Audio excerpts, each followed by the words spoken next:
Bueno, hola a todos y a todas, gracias por venir.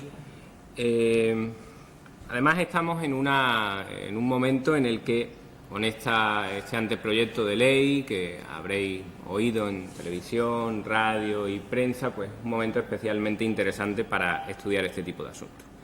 Como muchos de ustedes ya conocen, actualmente hay toda una guerra contra los usos que los ciudadanos hacen de una determinada nueva tecnología que es Internet y, en concreto, las redes peer-to-peer que sirven para el intercambio de archivos entre particulares. Además, es una guerra que en puridad no es una guerra nueva, sino que es una guerra que viene de antiguo y que sostiene la industria sistemáticamente con cada nuevo avance tecnológico que ponga en peligro su modelo de negocio. Ocurrió con el gramófono, que en aquellos momentos iba a acabar con la música porque se la llevaba de los directos a las casas. Ocurrió con la radio, Marconi fue demandado por los actores de vodevil. Ocurrió también con la televisión, que mataría al cine, y el asesino posterior del cine iba a ser los vídeos grabadores de la televisión. Según Jack Valenti, los vídeos caseros eran al cine lo que el estrangulador de Boston era a la mujer sola en casa, dijo literalmente. Actualmente este tipo de comparaciones y de lucha contra las nuevas tecnologías y el uso que los ciudadanos hacen de ellas y el hecho de que a causa de esas nuevas tecnologías la propiedad intelectual cada vez tenga menos posibilidades de excluir a terceros de su acceso. Esas comparaciones, como digo, exageradas, se dan ahora también y, como digo, no es algo nuevo. Si prestamos algo de atención a cómo se refieren los titulares de los derechos de propiedad intelectual a Internet o al intercambio de archivos, encontraremos que continuamente se están refiriendo a esta nueva tecnología como un peligro muy grave. Utilizan exageraciones especialmente llamativas precisamente porque lo que pretenden con ellas, en lo que se llama una etapa prelegislativa, es conseguir que el legislador crea que existe una disfunción social de suficiente gravedad como para que eso justifique una intervención del legislador y que legisle precisamente para regular ese tipo de uso.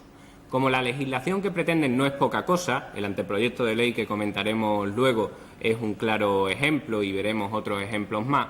Como lo que pretenden no es poca cosa, por ejemplo, ahora la posibilidad de cerrar webs sin orden judicial, las exageraciones a las que recurren tienen que ser también especialmente llamativas como para justificar ese tipo de intervención.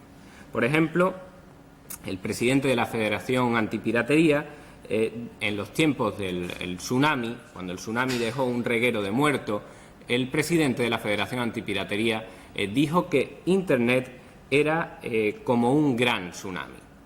Fedicine ha dicho que la piratería es como el SIDA del sector. Por su parte, el director de la OMPI ha dicho que grabar CDs es un asunto de vida o muerte y que es como el terrorismo. Julio Fernández, el director de Filmax, ha dicho que contra los que descargan música hay que luchar con los mismos medios que con los que se lucha contra pederastas y terroristas. La abogada Marisa Castelo ha dicho que si el modelo en el que se basa el fenómeno de las descargas sigue degenerando, ve a la gente asaltando los concesionarios de los coches. En España, un conflicto anterior y de semejantes características como era el de las copias de cassette. Es un Windows Media Player para la mitad en pausa. Estamos hablando de copyleft y cultura libre y de fondo se oye Windows Media Player, esto que Bill Gates interviniendo en las comunicaciones. En España, un conflicto de semejantes características, que era el de las cintas de cassette que se pasaban de amigo a amigo, el legislador vio que la única manera de resolver este asunto, dado que era imposible frenar lo que hacían los particulares en su casa sin vulnerar derechos básicos y fundamentales, dijo que la única solución que había era aquella situación que en aquellos momentos era ilícita, porque no existía la copia privada, debía legalizarse y a cambio buscar un sistema de remuneración alternativo para creadores que ya, lógicamente, no iba a poder venir del sistema habitual de comprar un cassette. Y en aquellos momentos lo que se inventó era el canon. El canon en aquellos momentos no levantó demasiadas protestas, porque lo cierto es que las cintas de cassette en aquel momento, salvo sectores muy concretos como son los periodistas, la verdad es que la mayoría de su uso claramente era el de grabar obras intelectuales. Sin embargo, ahora, cuando se traslada esa solución al folio en blanco del siglo XXI, es decir, los CDs y los DVD, ahí es cuando empieza esa protesta. Sin embargo, hoy en día la solución está muy lejos de buscarla por este camino, por el camino de buscar un modo de remuneración que sea alternativo y diferente al habitual, sino que lo que se está haciendo es judicializar el conflicto. Y hoy vamos a ver cómo se ha judicializado en todos sus aspectos. En Inglaterra y en Francia se ha propuesto, como saben, cortar la conexión de la gente que descarga de Internet. En Estados Unidos, siempre yendo un poco más allá, lo que se propuso en su día era destruir por control remoto los ordenadores que se conectaran a las redes peer-to-peer. Ellos, bien, lo hacían de una manera más agresiva. Eso no salió adelante, la propuesta de Orrin Hatch, un senador republicano, pero eso no significa que en Estados Unidos no se esté yendo por derivas peligrosas. Por ejemplo, en Estados Unidos la multa máxima que te puede caer por descargarte 2 canciones es mayor que la multa que le caería a un médico que por una negligencia te amputa la pierna buena. Las acciones judiciales no solo suceden en Estados Unidos, sino que también llegaron a Europa, y de hecho, por las demandas que ocurrieron en Europa, el periódico Expansión, recuerdo, le dedicó un artículo donde te avisaba de que tener un hijo pirata sale caro. En España también se ha planteado esa posibilidad, aunque se han encontrado con varios obstáculos, en ocasiones con obstáculos de fondo, el hecho de que el intercambio no es delictivo, y también obstáculos meramente procesales, la imposibilidad práctica de identificar, aunque ya se ha intentado y ProMusicae lo intentó, de identificar las personas que están detrás de los números IP que son a los que ellos pueden acceder. Pues bien, en España esa lucha contra el intercambio se puede dividir en 3 etapas muy claras. Hubo una etapa previa a estas 3, que es la etapa que yo llamo de simulacro de debates, y luego tenemos algún tiempo en el turno de preguntas y no hay ninguna o hay pocas, pues quizás nos da tiempo a verlo. Y después de esa etapa de debate muy breve, empezó ya la etapa que se llama de concienciación ciudadana. Es decir, es esa etapa donde ya, sin debates ni nada más, lo que se hace directamente es que grupos muy poderosos, económicos, directamente dan una serie de ideas desde todos los medios de comunicación. Es lo que se llama concienciación y el diccionario llama adoctrinamiento. Y eso es lo que se ha hecho en esta primera fase, concienciar a los ciudadanos de que deben usar las tecnologías del modo que los titulares de los derechos creen conveniente. Esa concienciación ciudadana es importante que sepan que no va dirigida especial ni específicamente a los concretos ciudadanos comunes que usan estas tecnologías, sino que está especialmente enfocada a concienciar jueces, policías y fiscales. Esa es la primera fase, es decir, las entidades de gestión y la industria discográfica y cinematográfica organiza sistemáticamente cursos para policías, jueces y fiscales. No hace falta decir dónde está el peligro de que una entidad como Ejeda, cuyo presidente dice que descargar música es como robar un banco, no hace falta decir cuál es el peligro de que estas personas estén organizando cursos para jueces, policías y fiscales. Para que vean que no es una cuestión que esté yo descubriendo ni nada parecido, sino que se dice con toda tranquilidad y que está a disposición de cualquiera, en la propia página web de la Federación Antipiratería, que aglutina a multinacionales de todo tipo, podemos encontrar que dicen literalmente lo siguiente. Dice, además de las tareas puramente policiales, la Federación Antipiratería viene desarrollando sistemáticamente la organización de seminarios y conferencias dirigidas a jueces, magistrados y fiscales, realizando mayor esfuerzo de información en aquellas zonas donde la actitud de los jueces y fiscales resulta menos proclive a la consideración delictiva de prácticas de piratería. Evidentemente, no existe ninguna zona donde haya jueces que consideren que la actividad de la piratería no es delictiva. Más bien, existen zonas donde los jueces consideran que aquello que estos tipos señalan como piratería no lo es y, por lo tanto, tampoco es delictivo. Y cuando hay una zona donde los jueces son proclives a pensar que determinadas actividades sencillamente no son piratería, no que siéndolo no son delictivas, sino que no son piratería, pues la Federación Antipiratería pone especial énfasis en dar cursos por allí. Educan también a los ciudadanos, como dijimos al principio.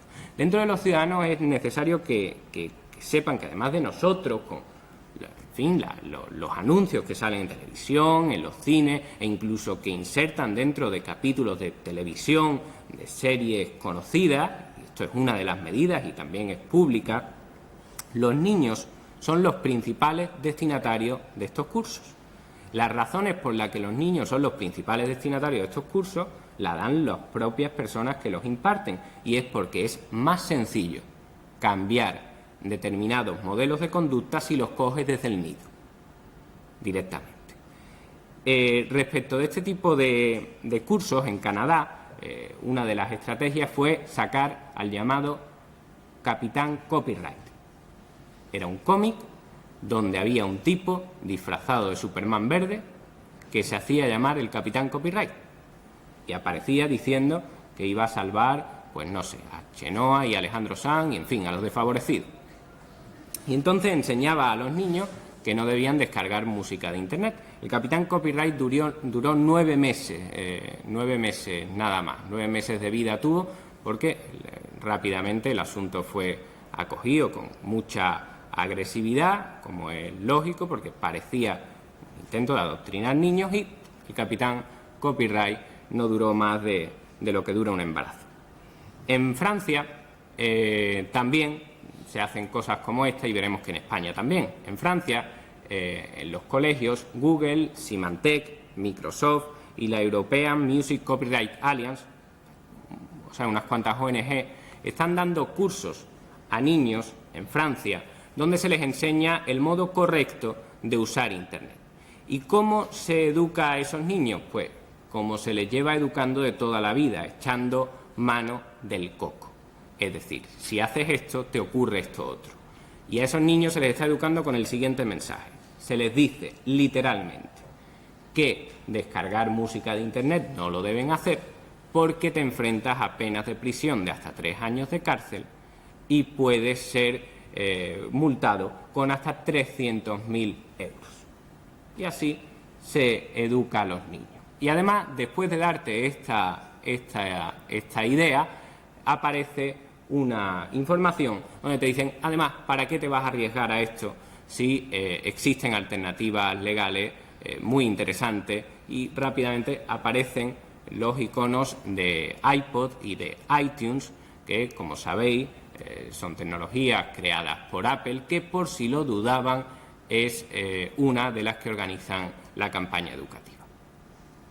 En España, como digo, también se hace este tipo de cuestiones, y en concreto en la página web de Educar para Crear podrán encontrar un ejemplo claro. Educar para Crear está apoyado por diversas empresas que lo que hacen es irse a colegios para darles sus ideas sobre el copyright y cómo el copyright debe seguir permaneciendo sin cambiar un ápice, pese a que las nuevas tecnologías y la pura realidad social evidencian que hoy en día es imposible sostenerlo tal cual está. Y lo que se hace es enseñarles a ser niños modélicos y a representar obras de teatro como la que van a ver en el vídeo que voy a poner a continuación, y que pueden encontrar simplemente entrando en la página web de Educar para Crear. No es que yo me haya metido y haya grabado esta obra de teatro, es que ellos mismos representan esto como ejemplo de sus logros.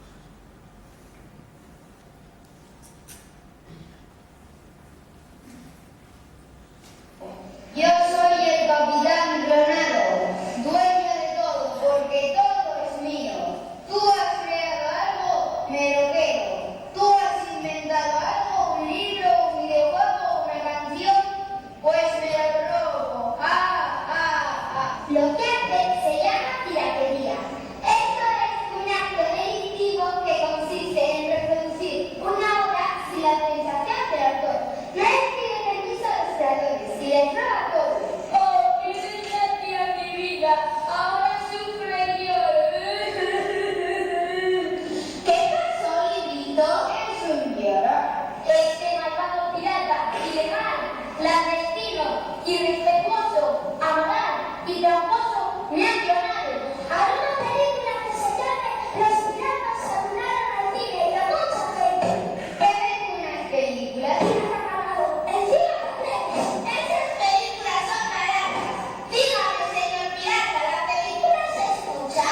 Igual no tienes permiso para esto. Igual no. Dentro de esta fase de concienciación hay una cosa que a mí siempre me sorprende y es como la televisión, con lo que cuesta poner un anuncio en televisión, sin embargo, ceden continuamente espacios de forma gratuita para la inserción de campañas de adoctrinamiento de este tipo.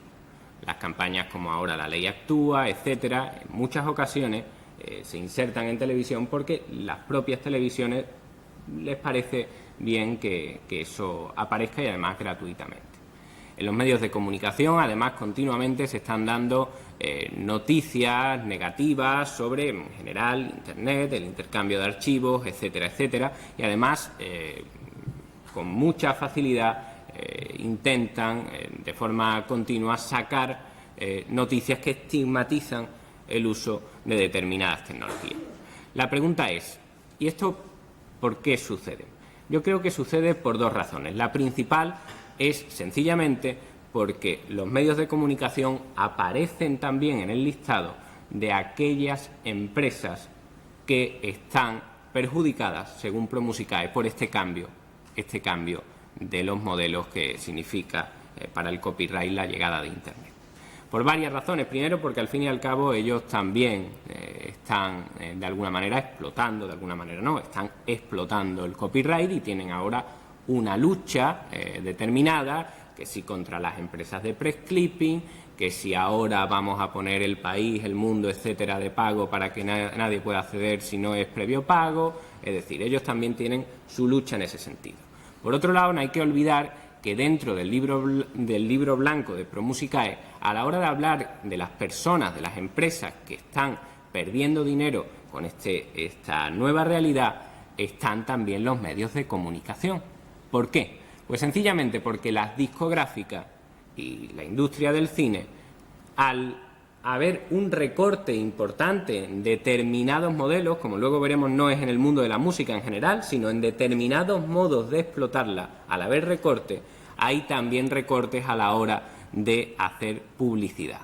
Y la publicidad donde se inserta en los medios de comunicación, que son sus principales clientes, no quien ve la tele ni quien compra el periódico, sino que los principales clientes son precisamente las mismas industrias que son las que después insertan publicidad en el periódico que sea. Eso se ha recortado, en concreto entre los años 2001 y 2003, el gasto en publicidad por parte de la industria discográfica en los medios de comunicación se ha recortado en un 30%. Es decir, una de las posibles razones es sencillamente que este cambio de modelo está afectando también al modelo de los medios de comunicación. Pero es que además los medios de comunicación en general tienden a tratar con sensacionalismo todo aquello que huela a nuevo. Es decir, toda aquella cosa que aparece como una novedad rápidamente es estigmatizada por los medios de comunicación que son alérgicos, al parecer, a lo nuevo. Ocurrió, bueno, lo sabéis perfectamente con los juegos de rol, que si jugabas al rol, pues matabas ancianos por la calle y cosas así, y con Internet sucede exactamente igual. De hecho, yo os pediría que tomarais como algo habitual, una vez yo lo hago de forma muy habitual, pero yo soy un friki, vosotros lo podéis hacer de forma más pausada que como la hago yo, que es buscar en Google News la palabra Internet y fijarse en los titulares que aparecen. Os quedaréis sorprendidos con los titulares que aparecen. Yo he recopilado algunos de ellos para mostrarlo. Quiero deciros además que esos titulares están recopilados de periódicos con vocación de ser periódicos rigurosos, es decir, no me estoy hablando del equivalente en periódicos a Cuarto Milenio ni nada por el estilo, sino que son periódicos como El País, El Mundo, etcétera, que son periódicos generalistas que tienen esa vocación de rigor. El sensacionalismo en los medios de comunicación a la hora de tratar Internet, aunque no hagáis esto que hago yo de poner en Google News Internet, pero yo es que tengo mucho tiempo libre, vosotros sí lo habéis visto, sin embargo, en el asunto de Marta del Castillo. Es decir, Marta del Castillo, el presunto, aunque confeso, asesino de Marta del Castillo, dijo en televisión, en su declaración, y la televisión así lo dijo, que tenía un perfil en Twenty, Y eso fue primera plana. Es decir, la persona que dijo haber matado a Marta del Castillo resulta que tenía un perfil en Twenty. ¿Eso tendrá algo que ver? Y por ahí empezaron a investigar. Y empezaron a sacar noticias donde te hablaban del peligro de las redes sociales en general y de Internet en particular. Te salían noticias como la siguiente. El 23 de febrero, ABC tituló una noticia que dentro de este clima de terror por Twenty, etcétera, decía: el colegio clave para que los niños no caigan en la red. Ese mismo día, sur.es dijo: la mitad de los menores admite haberse sentido acosado por Internet. Y comenzaba la noticia del siguiente modo. Decía: el enemigo acecha en la propia casa, oculto tras la pantalla del ordenador. En El País, el 20 de diciembre de 2008, el subtítulo de una de las noticias era, el título es peor, el subtítulo era: los cibercriminales están ganando la guerra en Internet, donde campan a sus anchas. El titular, por si no había quedado claro con el subtítulo, era muy, muy alarmante, en serio. Ese era el titular. Y a continuación voy a leer algunos titulares que vosotros mismos podéis encontrar si os da por poner Internet en Google News. Los titulares son los siguientes: terror en la red, peligro en Internet, alcohol y drogas, así como Internet, pueden suponer un grave peligro para la juventud. Internet puede llegar a causar daños neuronales. Generación Internet, idiotas o genios. Internet, 20 años de estupidez. Navegando por Internet hay más riesgo de adulterio. Jennifer Aniston dejó a su novio por culpa de Internet. Los estadounidenses abandonan a los amigos y al sexo por su vida en Internet. La pornografía infantil inunda la red. Estados Unidos vigila Twitter por su posible uso para fines terroristas. Twitter mató a Michael Jackson. Natalie Portman y George Clooney fueron asesinados en la red. Internet mató a muchos famosos en una sola semana. Internet te mata. La gripe porcina se propaga también por Internet. Un niño es asesinado por su Game Boy. El ciberhombre del saco. Internet no es inofensivo, chavales. El uso regular de Internet genera depresión y aislamiento. La xenofobia baila en Internet. Hitler en Internet. La crueldad de los internautas. Google abre cajas fuertes. Aprendió a matar gracias a Google. Su ordenador puede ser un zombi. Internet engorda. Y por último, mi hija se ha quedado embarazada, la culpa es de Internet. Normal que cuando se hable de redes peer-to-peer y de intercambio la cosa tienda por este camino. La siguiente de las fases, después de la fase de concienciación a jueces, policías y fiscales y también a los ciudadanos, la siguiente fase, aunque es en cierto modo simultánea, no necesariamente sucesiva, la siguiente fase lógicamente son las acciones legales. Es decir, una vez que hemos hecho una labor de concienciación de que esta es la realidad social, hemos explicado a los jueces, a los policías y los fiscales cómo va la cosa, ahora acciones legales. Y hacemos la prueba del 9. En las acciones legales, para que puedan entender bien cuál ha sido la panorámica en España, hay que distinguir tres grupos en el intercambio de archivos en redes peer-to-peer para que sepan diferenciar muy bien cuáles son las acciones para cada uno de ellos. Hay tres grupos esenciales en el intercambio de archivos en peer-to-peer y todos ellos han sido atacados legalmente en diferentes vías, tanto penal como civil, en ocasiones en ambas. El primer grupo es la empresa que es una empresa de tecnología que desarrolla la propia herramienta. Es decir, el creador de la herramienta que sirve para el intercambio de archivos entre particulares. Ese es el primer grupo. Son empresas que no ofrecen ningún servicio de intermediación, sino que lo que ofrecen es el propio cacharro.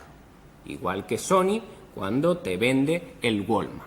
Es decir, yo te vendo a ti un aparato o te lo doy para que te lo descargues gratis. La empresa de desarrollo tecnológico. Segundo grupo. Aquí ya los intermediarios. Son las páginas que sin alojar contenido alguno enlazan a los archivos que los usuarios particulares se intercambian utilizando estas tecnologías creadas por el grupo anterior.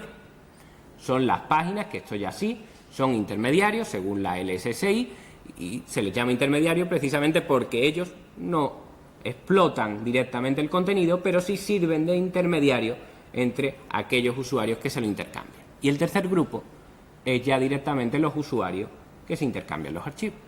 Esos son los tres grupos. A los tres se les ha atacado en diferentes vías. Nosotros vamos a analizarlo en el orden inverso. Vamos a empezar analizando qué ha ocurrido con las acciones legales contra el grupo 3, los usuarios, después contra el grupo 2, los intermediarios, las páginas de enlace, y luego contra el grupo 1, el creador de la herramienta. Respecto del grupo 3, para que puedan entender qué es lo que ha sucedido con este grupo, seguramente habéis visto esos spots apoyados por el Ministerio de Cultura, donde dicen que descargar música es como robar un coche. Te aparece un tipo que rompe la luna de un coche y lo roba, y eso es equivalente a descargar. Por lo tanto, están diciendo que descargar es una actividad delictiva. Pues bien, respecto de esta cuestión, para que se pueda entender jurídicamente, vamos a analizar muy brevemente cuáles son los requisitos que exige el Código Penal para que la actividad de los usuarios sea delictiva, para que exista un delito contra la propiedad intelectual. El Código Penal dice que se necesitan dos requisitos fundamentales. El primero es el que se llama el elemento objetivo del tipo penal, que son los actos de explotación de derechos de propiedad intelectual. En esencia, copiar o difundir una obra intelectual sin autorización del titular de los derechos, es decir, realizar los actos de explotación. Segundo requisito, y además ambos tienen que estar acumulados, no uno sin el otro, ambos. El segundo requisito es que esta actividad, la del elemento objetivo, la de copiar o difundir, se realice con ánimo de lucro. Esos son los dos requisitos del 270 del Código Penal. ¿Qué es lo que ocurre?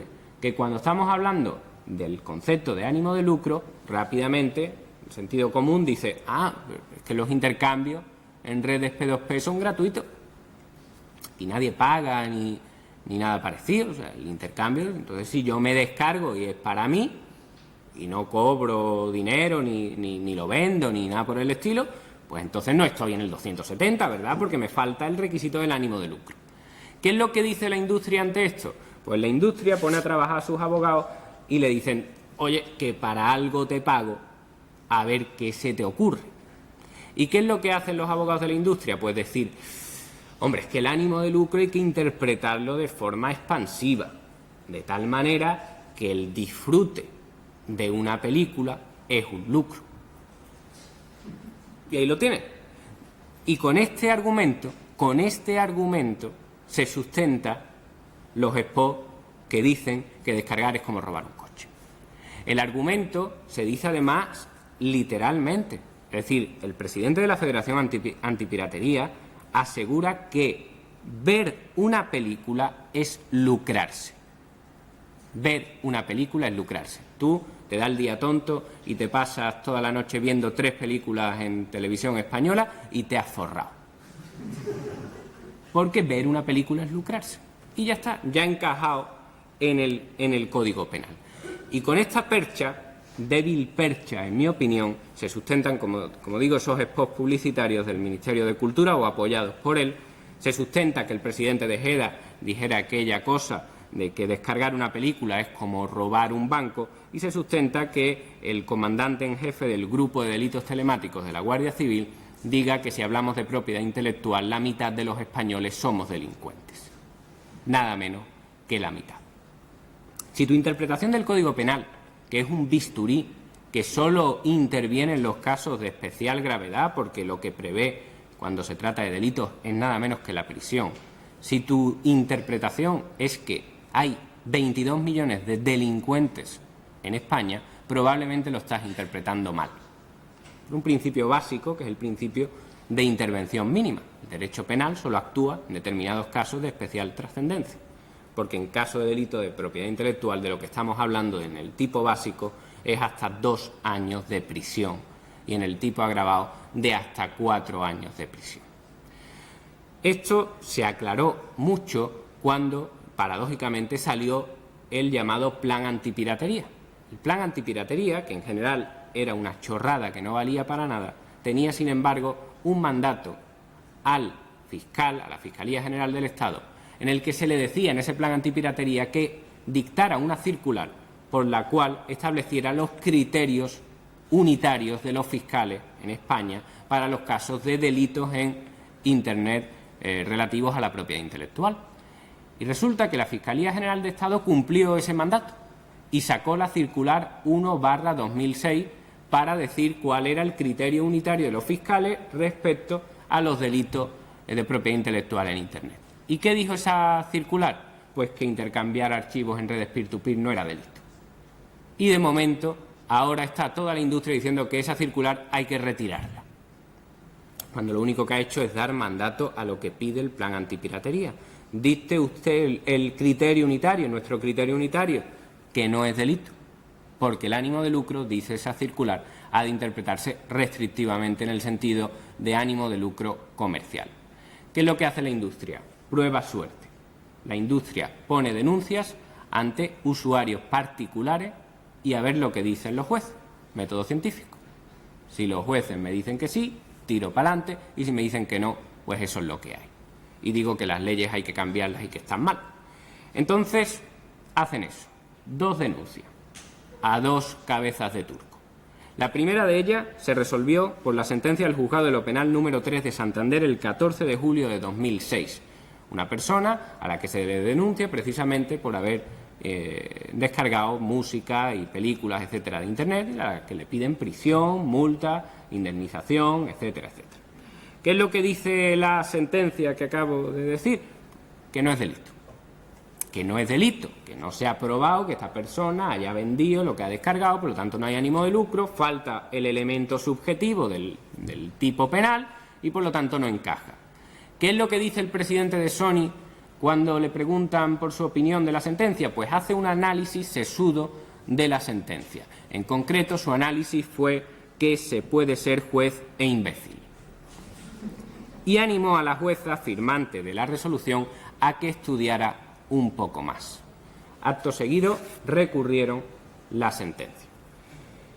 La sentencia recurrida se resolvió en la sección primera de la Audiencia Provincial de Cantabria diciendo que se confirma la anterior y insiste en que intercambiar archivos en redes P2P sin ánimo de lucro, como era el caso, no es delito. Sentencia firme. El siguiente caso, la siguiente denuncia, se resolvió hace relativamente pocos meses, poco tiempo.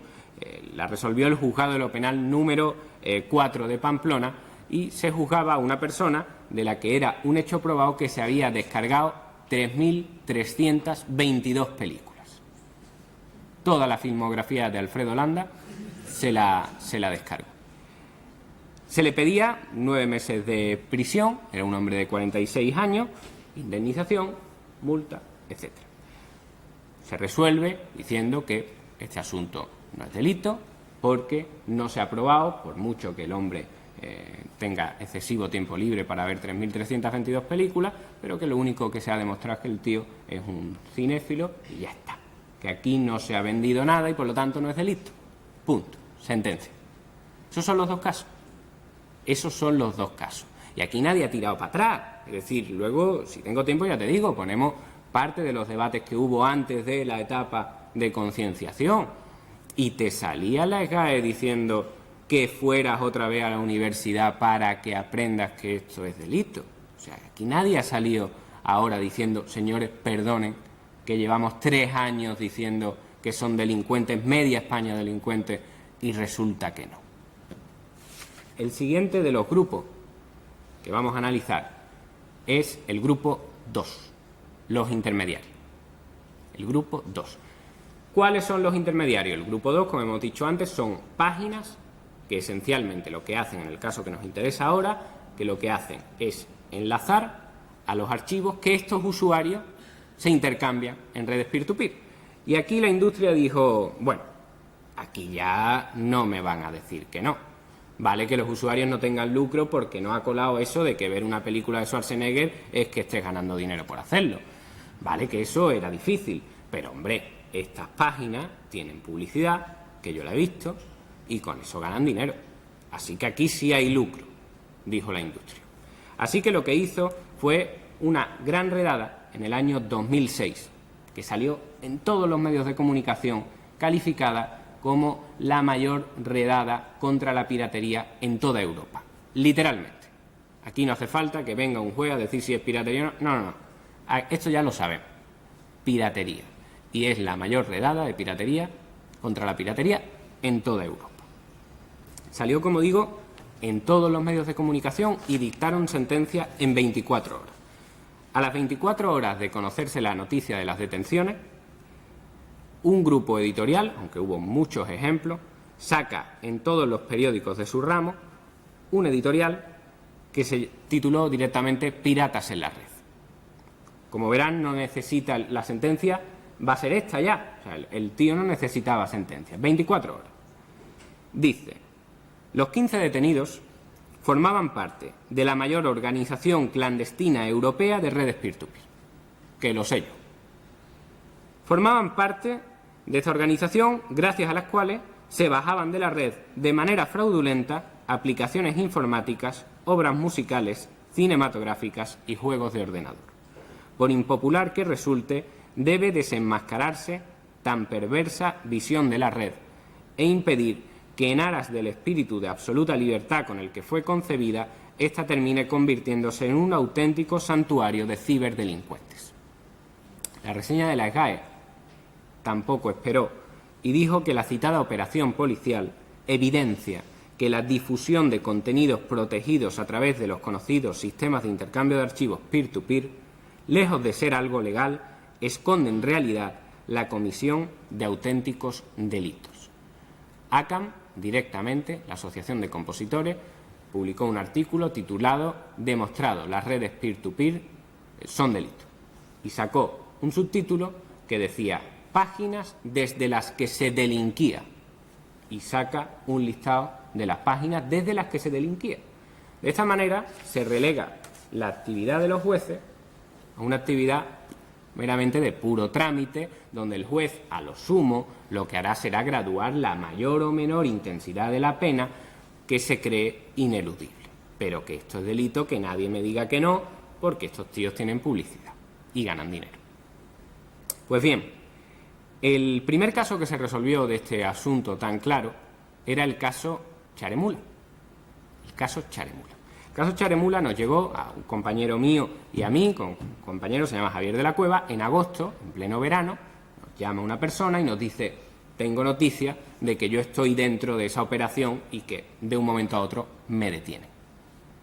Esa es la noticia que nos da. Se persona Javier de la Cueva, que es el que vive en Madrid, mira, efectivamente hay un procedimiento iniciado, esta persona se le detuvo, estuvo 24 horas detenida y Javier pues, mira el expediente y encuentra que esta denuncia se inició con fue una denuncia de los productores de los documentales de Félix Rodríguez de la Fuente. En principio parece algo que se puede empezar a discutir, son tipos agradables, en fin, amigos de los animales y tal y cual, y podemos discutir lo que sea. Pero ¿qué es lo que ocurrió?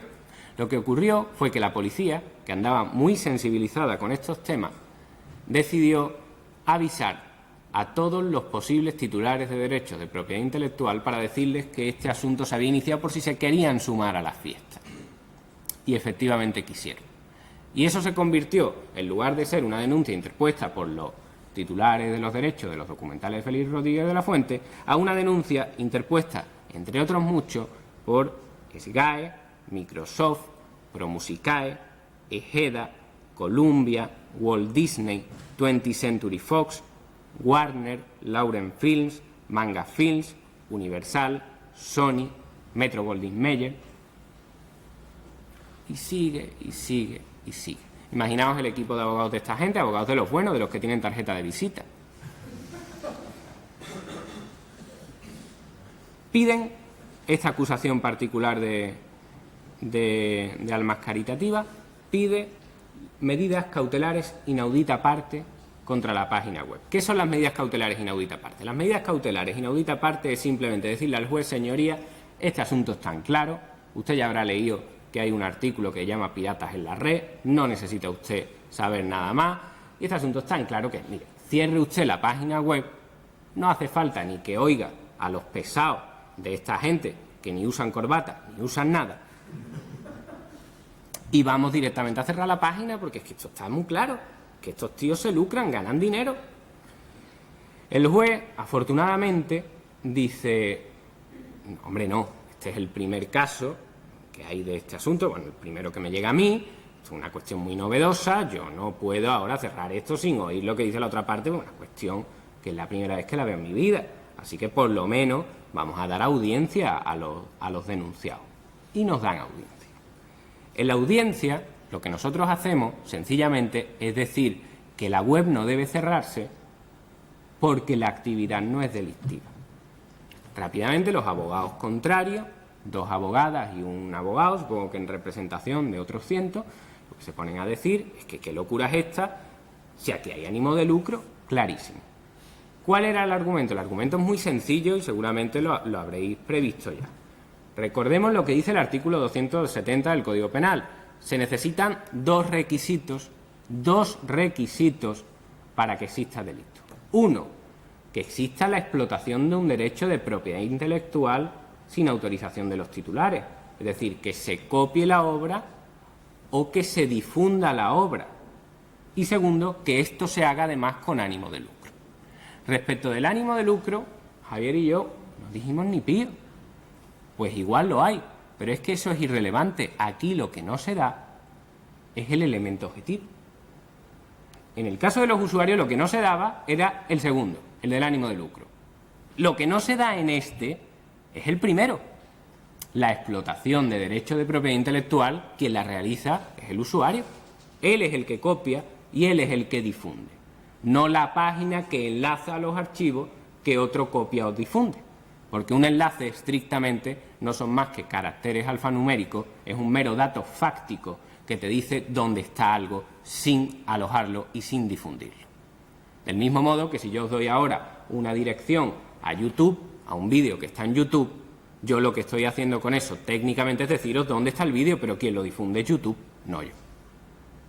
Y de eso se tratan las páginas de enlace, que son un enlace, es una página, un índice de enlaces a obras que otros difunden.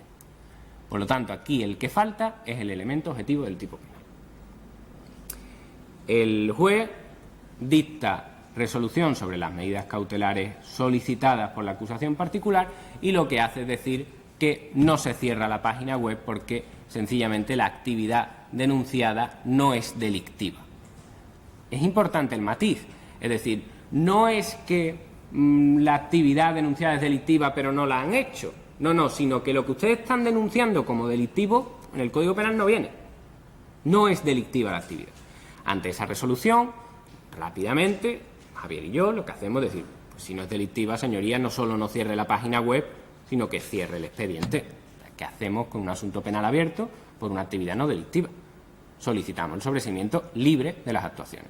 Y el juez lo que hace es dictar un auto de sobreseimiento libre de las actuaciones y cierra el asunto. El asunto de la mayor redada antipiratería de Europa entera se cierra a la primera de cambio.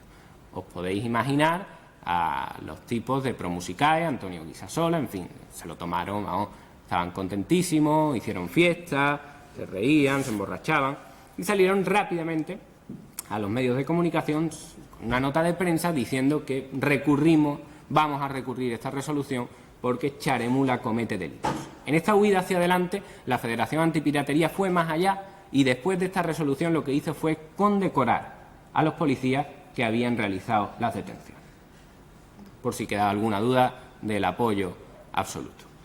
En el recurso, os podéis imaginar cómo es el recurso. Aquí recurren todos los de la acusación particular, que ya hemos visto quiénes eran, os podéis imaginar el tocho. Además, lo que nos volvió absolutamente loco fue el recurso de Microsoft, que decía que quedaba demostrado, que había quedado absolutamente y plenamente acreditado que Charemula vendía ordenadores con el Windows preinstalado. Ahí solo contestamos: han copiado y pegado ustedes de otra de las 500.000 denuncias que tienen por ahí interpuestas. Esto no tiene nada que ver con eso. Con ese problema logístico, que es solo logístico, el problema, entre comillas, de la nueva argumentación que introdujeron fue la siguiente. Ellos metieron un dictamen pericial de un experto en propiedad intelectual absolutamente reconocido, que es el señor Rodrigo Berkovich, que es una eminencia, pero que es también un abogado y se dedica a dar los argumentos que sean. Pues bien, esta persona, este argumento que se derivaba de ese dictamen era el siguiente. Ellos decían: muy bien, vamos a aceptar que Charemula no comete el delito porque no comunica públicamente las obras directamente. Vamos a decir que eso es así. Incluso si eso es así, todo el mundo sabe que el Código Penal no solo castiga en grado de autoría, sino también en grado de complicidad, cooperación necesaria. Es decir, que hay distintos grados de responsabilidad penal. Vale que Charemula no comunique públicamente, pero no me irán a decir ustedes que no facilita la comunicación pública que hacen otros, porque eso evidentemente sí que lo hace, ¿no? Y facilitar un delito tiene también responsabilidad penal. Pues bien, en nuestra opinión, lo que se olvidaban ahora en esta argumentación es sencillamente que para que pueda existir cooperación necesaria o inducción a un delito, debe existir previamente una actividad que sea delictiva con la que se está cooperando o induciendo. Pero como quiera que esa actividad a la que ellos están facilitando es el intercambio de archivos entre usuarios, que ya hemos visto anteriormente que no es delictivo, por lo tanto, tampoco hay cooperación necesaria. En resumidas cuentas, Charemula no era autor de un delito porque lo que le faltaba era el elemento objetivo. Y tampoco cooperaba necesariamente con el delito de los usuarios porque el que le faltaba a los usuarios era el subjetivo, el del lucro. Así de sencillo. Por lo tanto, no puede haber cooperación necesaria si no existe antes una actividad principal que sea también punible. Ante eso, la Audiencia Provincial de Madrid dicta un auto donde confirma el sobreseimiento libre de las actuaciones. Como anécdota, decir que antes de este auto, un día antes, nos llama El Mundo y nos dicen: ¿quieren dar alguna declaración sobre el asunto Charemula, que nos hemos enterado que han perdido? Y dijimos: ¿cómo? Ni nos hemos enterado, ¿qué declaración vamos a darte? Ah, pues sí, pues han perdido. ¿Quieren dar alguna declaración? No, yo puedo gimotear y ya está, porque hasta que no lo lea, bueno, pues mañana te llamo. Al día siguiente, corriendo al juzgado y, bueno, habían acertado en un 50% de la noticia. Efectivamente existía ya la resolución, pero era en el sentido contrario, que tampoco está mal. O sea, teniendo en cuenta cómo están los periódicos hoy en día, acertar en el 50%, pues mira, tampoco es para rasgarse las vestiduras. Ante esta cuestión, ante la imposibilidad en vía penal de atacar estas páginas web, se inicia la vía civil. Listísimos. La vía civil, ¿qué es lo que dice? La vía civil lo único que dice es que de estos dos elementos que hemos visto antes, de estos dos elementos, para que exista un ilícito civil, la ley dice que el elemento del ánimo de lucro ya no es necesario. Solo es necesario el elemento objetivo, que es justo el que no existe. Y ellos interponen una demanda en vía civil y dicen: bueno, pues vamos por la vía civil. Aquí el lucro no es necesario. ¿Y qué es lo que le están diciendo los jueces en las pocas resoluciones que hay ahora y que están dictadas la mayoría en medidas cautelares? Lo que le están diciendo es: pero si aquí el hecho de que no tenga lucro o si lo tenga da igual, que aquí lo que no hay es la infracción del derecho de propiedad intelectual, aquí lo que no existe es ese elemento objetivo. Entonces, ante la petición de medidas cautelares que están haciendo esta gente, la última de ellas, que es el caso Etmúsica, que es muy relevante, se trata de una demanda que interpone GAE y pide medidas cautelares inaudita parte. Aquí el juez de lo civil, lee la demanda y dice: yo creo que tienen toda la razón, porque yo entro en la página, le doy clic y se descarga la canción, así que yo creo que sí, que esto es así. Y sin pedir audiencia, cierra 2 páginas web, Edmúsica y Élite Mula. Nos llega el asunto, nos oponemos al cierre y decimos: no, señoría, aunque usted le dé clic, esto no está ahí. Igual que si usted le da clic y va a YouTube, yo no estoy difundiendo. Y le explicamos, de una forma mucho más profesional, el asunto. ¿Qué es lo que hace el juez? El juez, y quiero que reparéis porque es el mismo juez que dijo que se cerrara, para que sepáis el grado de convencimiento al que hay que llegar para ahora dictar esta otra resolución, lo que hace es dictar ahora otra resolución donde dice: pues es verdad, esto es verdad, las medidas cautelares que se alcen ahora mismo, se alzan las medidas cautelares, que se vuelvan a abrir las páginas, que se condenen costas a la SGAE y además que se le ponga una multa por mala fe procesal a la hora de solicitar el cierre. Directamente. ¿Lo habéis leído en los periódicos? Yo tampoco. Pero así fue. Así fue, que tengo la resolución aquí en la cartera, por si la queréis ver. Así fue. No aparece en ningún sitio. Acciones contra el grupo 1, el último. El grupo 1 es el creador de la herramienta. Es decir, este ni difunde, ni es un usuario, ni copia, ni tampoco intermedia, porque él lo que hace es dar una tecnología y ya está, ni nada de nada. Es el creador de la herramienta. La industria discográfica, Promusicae, Warner, Sony, Universal y EMI, las 4 mayores, demandan a un programador y a su empresa de tecnología, una empresa de tecnología que se dedica al desarrollo tecnológico, entre otros, de redes peer-to-peer, le demanda diciendo que le dé 13 millones de euros por los perjuicios ocasionados y que su conducta es ilícita. Se basan en la ley de propiedad intelectual y en la ley de competencia desleal, pese a que, aunque eso ya es más técnico, estas 2 leyes no son, estas 2 acciones no son acumulables, pero eso es otra cuestión. En cuanto a la ley de propiedad intelectual, ya hemos visto que si el intermediario no infringe, y ese al menos es intermediario, más difícil es aún que infrinja el que sencillamente hace la tecnología, la fotocopiadora, que sirve para que otro, un usuario, haga lo que crea conveniente. Estaría bueno que el que crea la fotocopiadora tuviera que tener después cuidado de que el que la use, si tiene o no autorización para fotocopiar el libro que sea. Estaría bueno, no desarrollaría tecnología nadie. ¿Qué es lo que dicen ellos? Pues ellos lo que dicen es que, hombre, que esta tecnología, la LPI prohibida, no está. No aparece, es cierto, pero, hombre, sacando el recurso de la analogía y diciendo que, como sí que prohíbe, por ejemplo, los cracks para desproteger las obras intelectuales, con la analogía, igual te sirve también para las redes peer-to-peer. Y lo que hacen es apoyarlo básicamente en decir que esta tecnología, por mucho que su uso pueda ser en ocasiones uso con obras intelectuales autorizadas, como es el copyleft o la música Creative Commons, y otra que quizás es con copyright, que por mucho que teóricamente sea así, pues que se usa mayoritariamente, en este caso, en concreto esta tecnología, se usa mayoritariamente para el intercambio de obras intelectuales protegidas por las demandantes. Imaginad que la ley se basa no en prohibir determinadas tecnologías de forma específica, sino en estadísticas que el grupo que sea pueda hacer posteriormente a su creación. No crearía una tecnología absolutamente nadie.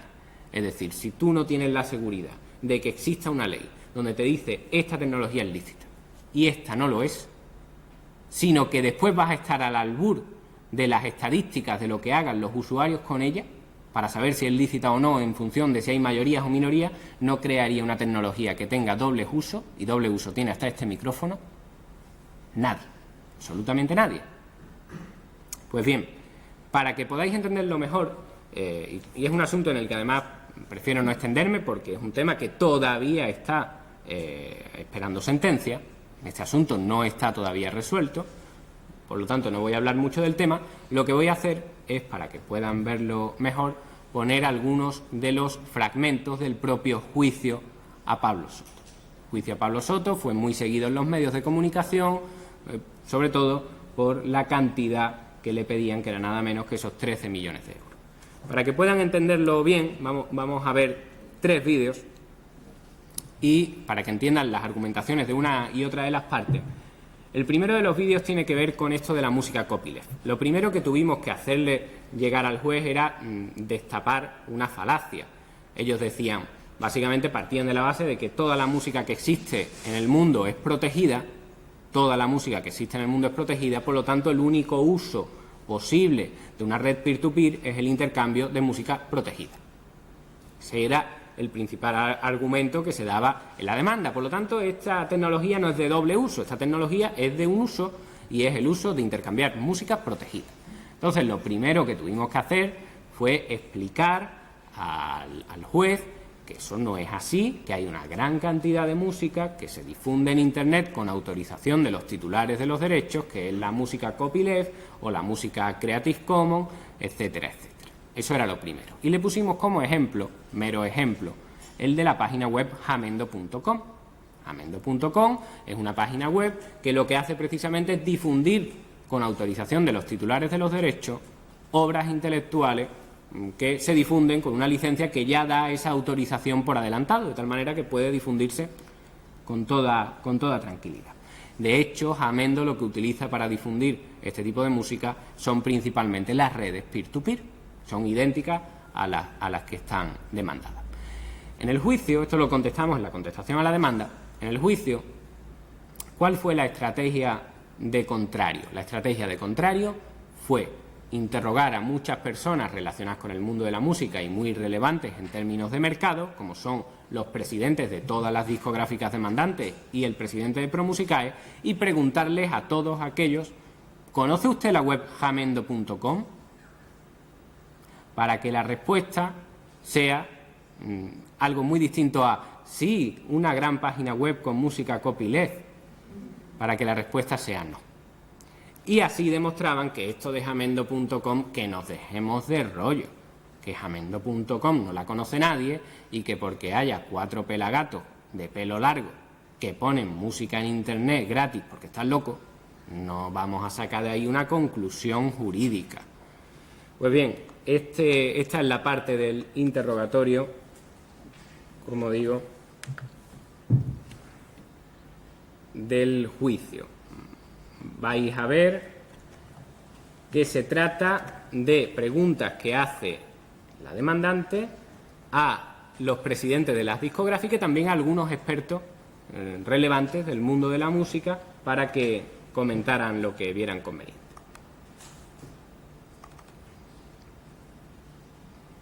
Bueno, un momento porque se ha ido para atrás. ¿Conoce usted la página? Prácticamente lo he cazado. Ahí.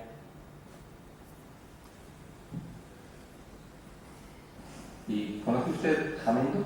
¿Sabe lo que es Jamendo? No. Gracias, señor.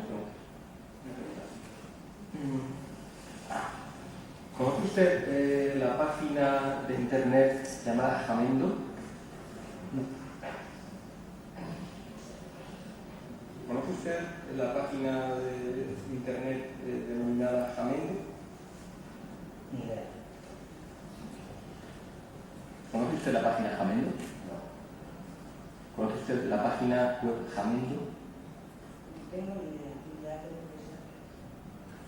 ¿Conoce usted la página de Internet llamada Jamendo? Jamendo. No. Esto no es creativo. Sí. Lo más gracioso de ese jajaque es que cuando le preguntaron a él, ya 3 tíos antes le habían preguntado, ¿conoce usted Jamendo? Hombre, vale que no la conoce, pero el nombre te suena. La han dicho muchas veces. Pues bien, esta era la estrategia. ¿Qué hicimos nosotros? Nosotros lo que hicimos fue llevar a Ani López, que es el presidente de la Fundación Copyleft y es además músico, para que explicara en su categoría de testigo perito, para que explicara qué es esto del copyleft, el Creative Commons y Jamendo.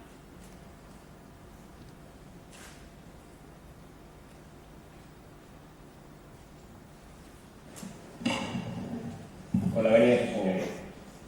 Señor López, ¿es usted músico También, Sí, efectivamente. ¿Podría explicar brevemente qué son las licencias Creative Commons? Pues básicamente es utilizar mis derechos como autor, la ley me toca como simple autor, y de todos los derechos que tengo, pues cedo o abro una serie de esos derechos al público. Declaro que el público puede hacer cosas como copiar libremente mi música, remezclarla. Bien. ¿Y como músico usa usted esta licencia? Sí, desde el inicio, desde el momento en que puse mi música en internet, siempre fue con estas licencias. ¿Le consta a usted si estas licencias se difunden por las aplicaciones del demandado o aplicaciones semejantes, por las redes peer-to-peer? Sí, y de hecho, como comentaba anteriormente, es uno de nuestros principales canales de distribución, por supuesto, para todos los músicos que utilizan las licencias copyleft, porque como no solemos tener cabida en el mundo discográfico tradicional, bueno, pues lo definimos a través de Internet. De hecho, el mayor portal de música copyleft a nivel internacional distribuye a través de redes peer-to-peer. ¿Cuál es ese portal? Jamendo.com. Jamendo.com. ¿Es conocido en el mundo de la música esta página web? Pues hasta el punto que actualmente tiene 19.800 obras discográficas desde finales del 2005 que empezó. Mi grupo fue de los primeros grupos españoles que colgó un trabajo discográfico ahí. Actualmente unos 1.200 trabajos discográficos solamente españoles. Y Jamendo es una web que tiene unas visitas de 6,5 millones, 6.400.000 visitas mensuales. 6.400.000 visitas aproximadamente, que para que se haga una idea, son las visitas que tiene la vanguardia.es. Bien, es una página muy popular. ¿Puede usted decirme el nombre de algún artista que desarrolle una actividad en directo importante, que tenga una buena gira, que no haya tenido, ni tenga ni haya tenido un contrato discográfico con una compañía que haya promocionado discos y que haya tenido un nivel de ventas aceptable? Yo de discos, la cuestión es que la mayoría de grupos que apuestan por el copyleft prácticamente no publican discos físicos. Contésteme ya, por favor, lo que le pregunto. La pregunta es bien concreta. ¿Sabe usted, me puede decir el nombre de algún artista que tenga una gira de conciertos con el derecho al bolo y que no solamente el derecho, sino que lo tenga? Yo le puedo decir... Sí, pero no tenga una trayectoria con Sony tremenda, que es lo que le hace tener un nombre. No, claro, que tenga una gira... Que además sea rubio, señoría. Bueno, y además sea de raza aria y tenga una voz potente. Hombre, si me pide tantas cosas, pues le voy a decir que no lo sé, que sean rubios. Nos vamos a excluir entonces que sea rubio y yo creo que puede ser. Alguien que tenga una gira de conciertos, porque se está hablando aquí, se está diciendo que los artistas... Bueno, le voy a dar un ejemplo porque entiendo la pregunta. Urban Castle Magic es un grupo de Extremadura, si no recuerdo mal, que ha venido... Urban Castle Magic de Extremadura y tiene una gira potente. Potente, como que han hecho giras en China. Precisamente porque la difusión de su música abierta en la red les ha llegado a obtener contratos de conciertos en China. Y han vendido discos. ¿Y yo sé que Urban Castle Magic de Extremadura está conocido como Jamendo o más? A ver, es que Jamendo es una plataforma de distribución, no es un grupo, y Urban Castle Magic es un grupo. Son cosas totalmente diferentes. Bueno, ahí el juez le dijo que, después de eso dijo, no, Jamendo lo conocen, tiene 6.400.000 visitas, entonces lo conoce muchísima gente. O sea que vamos a dejar ya de bromitas con Jamendo, que me acabo de enterar de lo que es, ¿no? Pues bien, el último vídeo de este juicio me parece también muy importante y de hecho es central. Tiene que ver con la pericial tecnológica que se adjuntó con la demanda. Porque esto es lo fundamental, saber cómo funciona esto, qué hace esto, para qué sirve, cuál es su objeto, desde un punto de vista técnico-informático. ¿Qué es lo que ocurre? ¿Cuál era el problema que nos encontramos? Nos encontramos con el problema de que la demanda, basándose en esa pericial, decía, a la hora de definir la herramienta que se estaba demandando, la definía como una herramienta cuyo objeto es el intercambio de fonogramas protegidos por las demandantes. Esa era la descripción técnica de la red peer-to-peer concreta de la que estamos hablando. Para ello, lo que hacían era confundir dos cuestiones que para mí están claramente diferenciadas. Una es para qué sirve una herramienta, que es una descripción objetiva y que pervive en el tiempo con independencia de los usos cambiantes de la ciudadanía, y otra muy distinta es precisamente las cuestiones estadísticas de cada cual, que puede hacer cada cual sobre las mayorías o minorías de los usos. De tal manera que si hablamos de describir para qué sirve una fotocopiadora, nosotros haríamos una descripción técnica. La fotocopiadora sirve para duplicar textos, por ejemplo. Eso sería una definición objetiva de para qué sirve la fotocopiadora. Para nada, una persona que se dedica a esta cuestión desde un punto de vista técnico de lo que es la máquina, para nada lo que haría sería decir, a ver, pero vi una estadística del CSIS que dice que la mayoría de la gente que usa la fotocopiadora la usa para fotocopiar libros de la editorial Planeta. Y por lo tanto voy a definir técnicamente la fotocopiadora como un artefacto que sirve para fotocopiar libros de la editorial Planeta. Eso no lo haría nadie, ¿verdad? Bueno, pues en este caso se hace. Ellos tienen una estadística que dice que la mayoría de usos es para el intercambio de fonogramas protegidos de las demandantes y por lo tanto la definición técnica del cacharrito dicen que es para el intercambio de fonogramas protegidos de la demandante. Y si un cuchillo dice que la mayoría lo usa para cortar bistec de ternera, no lo definirían como una herramienta que sirve para cortar lo que sea, sino que diría que sirve para los bistecs de ternera y para nada más. Porque mezclan dos conceptos distintos, que es la descripción objetiva y técnica de un artilugio con los usos que se hacen del mismo. Pues bien, para que quede este asunto más claro, los argumentos de ambas partes, vamos a ver parte de la declaración del perito tecnológico de la demandante, donde debía aclararse la diferencia entre una cuestión estadística y una descripción meramente técnica de un programa informático. Empieza, al ser un perito de la demandante, empieza la propia demandante interrogándolo y termino yo.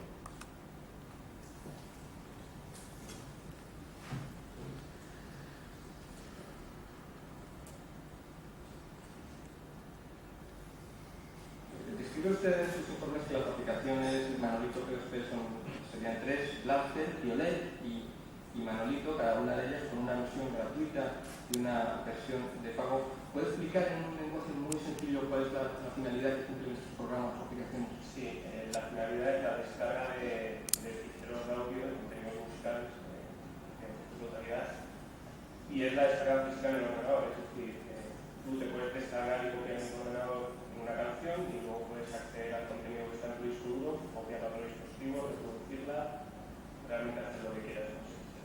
Y los programas permiten esta descarga. Sí, claro, es algo que está dirigido, realmente es sostenido. Por otro lado, ha dicho usted que la finalidad del programa, lo ha dicho textualmente, es la descarga de archivos de audio. Esa es la finalidad del programa. Es su descripción. Bueno, archivos de audio o canciones. ¿Cuál es la finalidad del programa? Técnicamente, no lo que usted crea.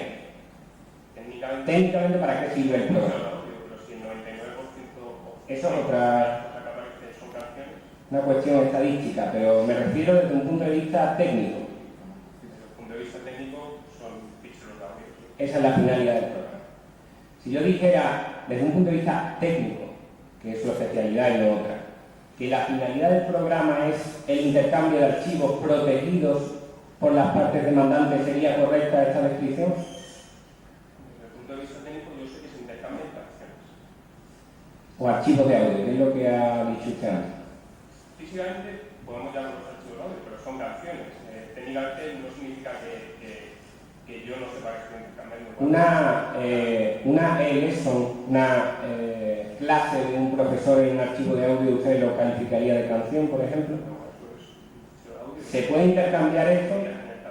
Se puede intercambiar. Es decir, la finalidad estrictamente desde un punto de vista técnico del programa es el intercambio de archivos de audio, no el intercambio de canciones de las demandantes. Esa es la descripción. Bien. Gracias, ojalá el juez piense lo mismo. Bien, ¿qué es lo que ocurre ahora en la siguiente y última fase? La siguiente y última fase es la de las reformas legales. Es decir, cuando vemos que los grupos 1 y 2, pese a nuestra campaña de concienciación ciudadana y de órganos judiciales y tal, no ha surtido efecto, ahora lo que pedimos es que cambien las normas del juego. Y el primer paso, y me temo que no será el único, es este del anteproyecto de ley de economía sostenible. ¿Qué es lo que dice el anteproyecto de economía sostenible? Antes voy a decir qué es lo que no dice. Lo que no dice es que se pueda interrumpir las conexiones de los usuarios, que con eso está preocupado mucha gente. Para nada. Para nada. Entre otras cosas porque lo que reforma sustancialmente este anteproyecto, entre otras muchísimas normas, pero relacionado con la propiedad intelectual y el asunto que estamos hablando hoy aquí, lo que está modificando sustancialmente es la LSSI, la Ley de Servicio de la Sociedad de la Información, cuyo ámbito de acción es únicamente el de los prestadores de servicios de Internet, que para nada tiene que ver con los usuarios, que no son tales, salvo cuando se convierten en uno de ellos, pero los usuarios particulares no son los destinatarios de la LSSI. Eso es lo primero. Pero ¿qué es lo que sí dice que no es menos grave y menos importante? Lo que hacen ahora es lo siguiente. El artículo 8 de la LSSI preveía que en determinados supuestos muy específicos, la protección de la infancia, la protección de la seguridad pública, cuando se está hablando de la dignidad de la persona, páginas racistas, etcétera, etcétera.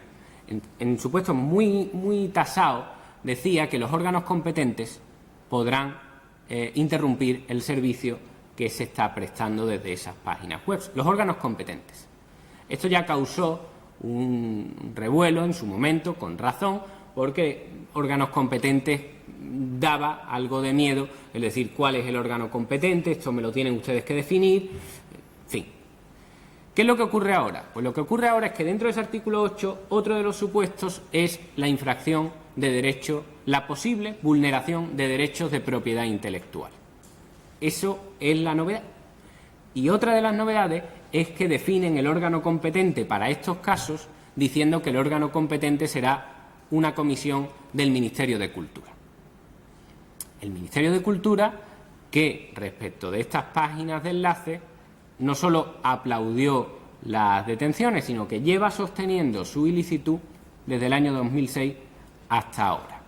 El principal destinatario de esta norma que permite que, según el criterio de la Administración, cuando alguien vulnere la ley de propiedad intelectual, según el criterio no de un juez, sino de la Administración, poder cerrar la página web, el destinatario fundamental de estas páginas, según están diciendo desde el propio Ministerio de Cultura, que es quien cocina la ley, son los tipos que hemos analizado en el grupo 2, las páginas de enlace. Y la pregunta es, ¿eso significa que ahora esas páginas vulneran la ley de propiedad intelectual? Y la respuesta es no. Esta modificación no cambia para nada las normas del juego. Las normas del juego siguen siendo las mismas, las que comenté antes del 270 del Código Penal y el 20 de la Ley de Propiedad Intelectual, que es el que define lo que es comunicación pública y lo que no. No cambia las normas del juego. Entonces, ¿qué es lo que han hecho? ¿Para qué hacen esto si no va a servir de nada? Porque, amigos, sí que va a servir. Lo que cambian no son las normas del juego, cambian al árbitro.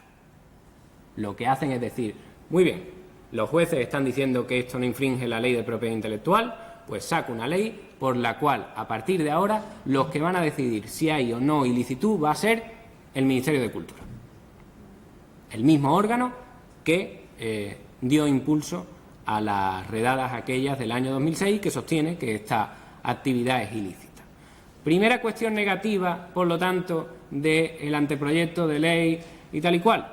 La primera negativa es el miedo que supone que se abra una puerta por la cual el Ejecutivo, tras conocer, no sé si a causa de, pero al menos sí, tras conocer que los jueces están diciendo que la actividad, que una determinada actividad no es ilícita, saquen una ley por la cual sean a partir de ahora ellos mismos, que sí la consideran ilícita, los que decidan sobre su licitud o ilicitud. Es una vereda peligrosa, peligrosa. Pero es que además la segunda cuestión negativa es que, aunque el destinatario declarado por el Ministerio de Cultura sean estas páginas de enlace, aunque ese sea su destinatario declarado, en la ley el destinatario declarado está redactado con absoluta amplitud. No se dice que sean las páginas de enlace, dice que un órgano administrativo, no un juez, podrá cerrar una página cuando considere que se está vulnerando la ley de propiedad intelectual. Cuando lo considere ese órgano administrativo.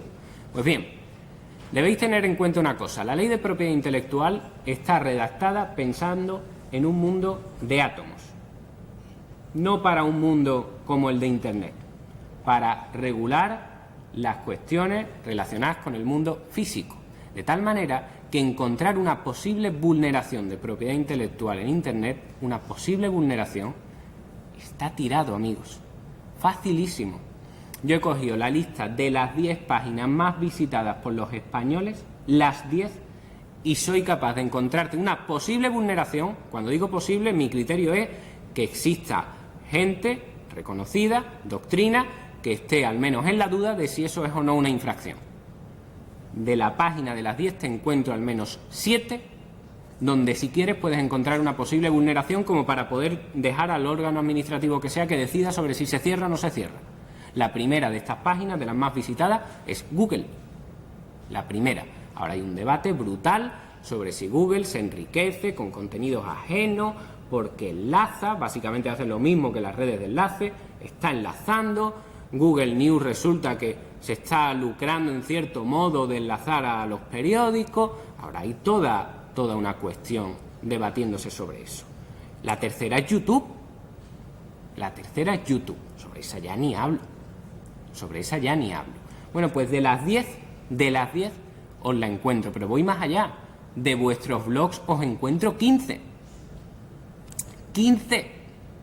Y de un libro de uno de estos señores serios que escriben y que dicen que hay que parar las descargas y tal y cual, te encuentro 3. ¿Por qué? Pues porque la ley de propiedad intelectual está redactada de tal manera que la posibilidad de infringirla teóricamente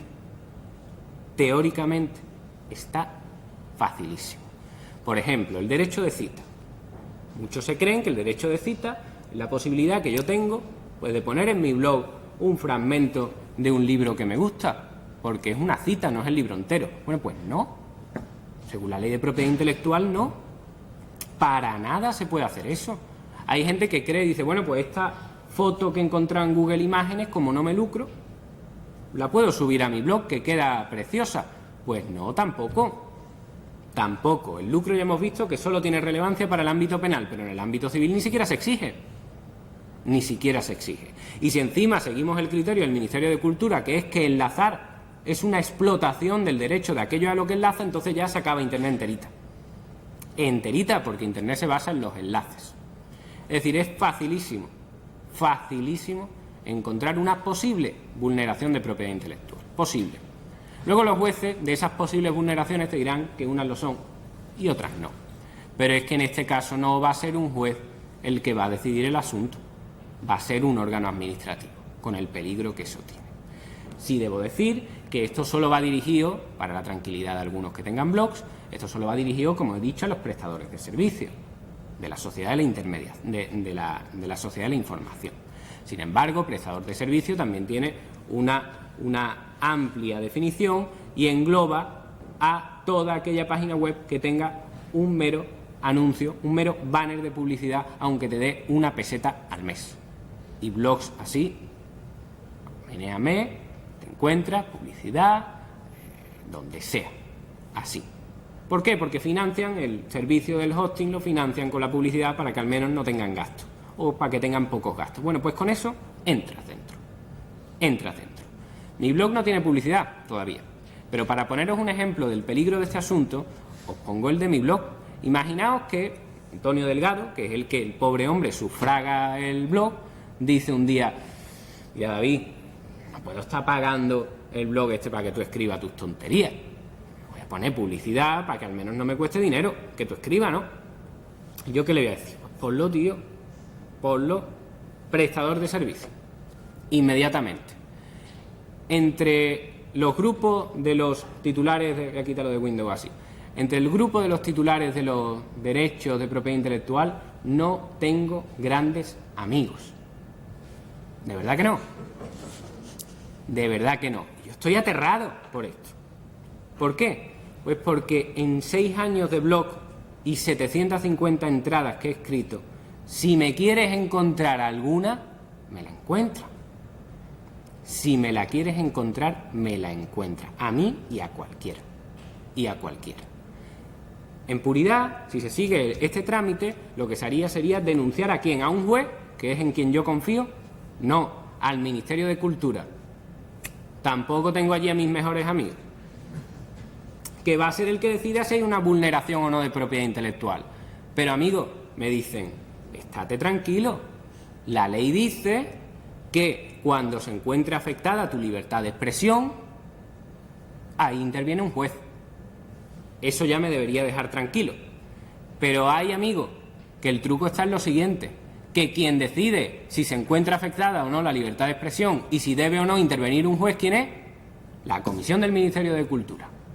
Pero si es en ellos en los que yo no confío, yo confío en los jueces, que son los que saben cuando se encuentra o no afectada la libertad de expresión. Porque para saber si se encuentra o no afectada la libertad de expresión hay que hacer un análisis previo importante. Ahora mismo lo que se está discutiendo es si las páginas de enlace son o no una publicación. Pues yo creo que sí. Igual que creo que la revista Teleprograma también lo es, aunque lo único que tiene son enlaces, es decir, información de dónde puedes ver una película, también lo es.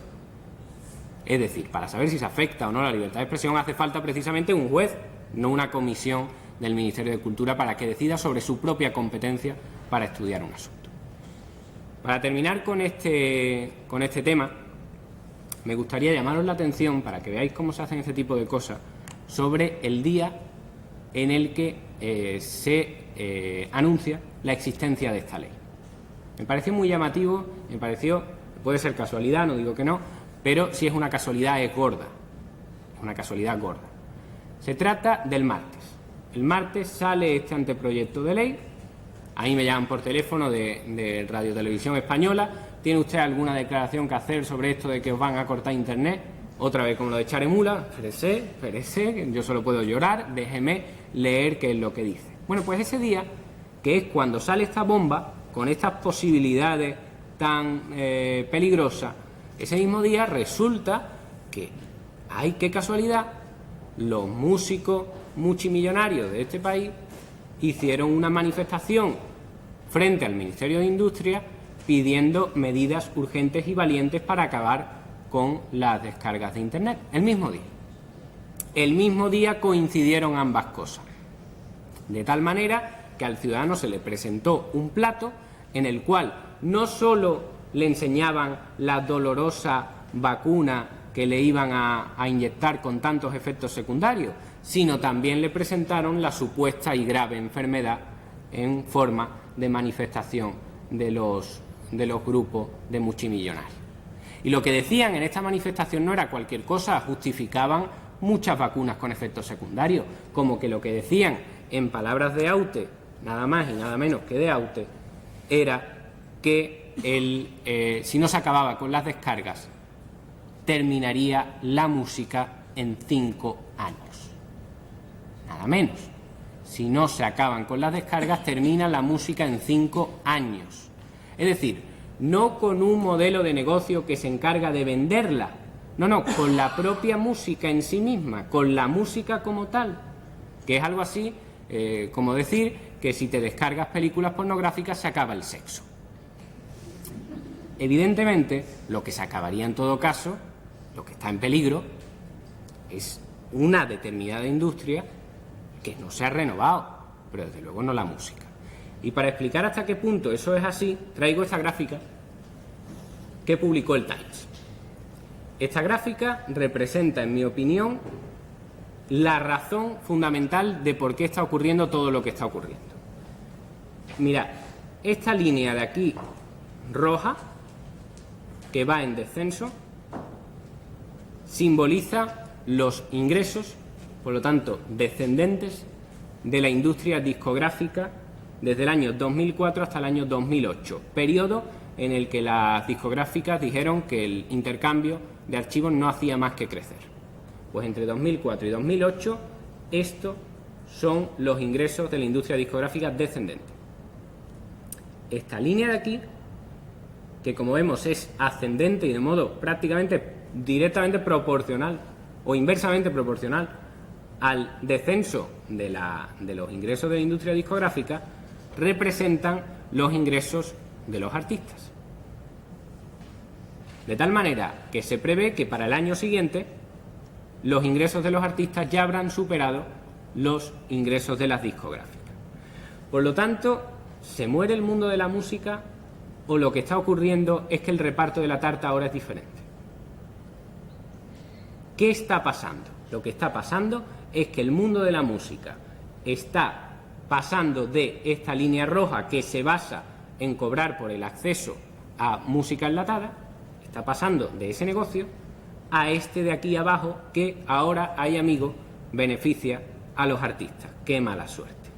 ¿Y este negocio en qué se basa? El de los artistas, pues de toda la vida, en los conciertos. ¿Y qué ocurre con los conciertos? Que se están duplicando. ¿Por qué? Pues porque precisamente el intercambio de música hace que ahora haya más melómanos que nunca, y los melómanos que quieren ir al concierto de su grupo favorito. De tal manera que los ingresos de los artistas lo que hacen es subir. ¿Se muere el mundo de la música? Para nada, ni siquiera la industria de la música se muere. Lo que está haciendo es pasar de una cosa, la raya roja, a otra. Pero es que esa otra no le gusta a la industria discográfica. Y por eso aparecen una serie de artistas que venden muchísimo, a leer un manifiesto que ¿quién redacta? El presidente de Sony. ¿Por qué salen estos tíos? Si sus ingresos suben, ¿por qué salen? Pues sencillamente porque hay otro estudio que explica bien esta situación. Hay otro estudio que dice que aunque los ingresos de los artistas suben, la de el 25% de los artistas que más venden, sin embargo ahora ganan menos que antes, mientras que el 75% correspondiente a los que vendían menos, ahora venden más. ¿Por qué? Pues porque el hecho de que exista este acceso difunde un poco más la música y hace que ya no se encuentre concentrado en los 4 tipos de siempre que tú ves en televisión y que tú creías que eran los únicos que existían. Ahora no, ahora gracias a las redes peer-to-peer, pues dice, ya no me tengo que tragar a Take That porque resulta que acabo de descubrir que existe, pues no sé, Iron Maiden. Bueno, esto era ya, Take That y Iron Maiden están un poco ya anticuados, son más de mis tiempos, pero básicamente el principio es el mismo, pongan ahora H-Noah.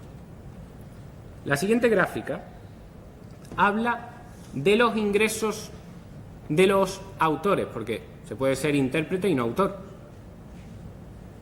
Esto es lo que recaudan, las cantidades recaudadas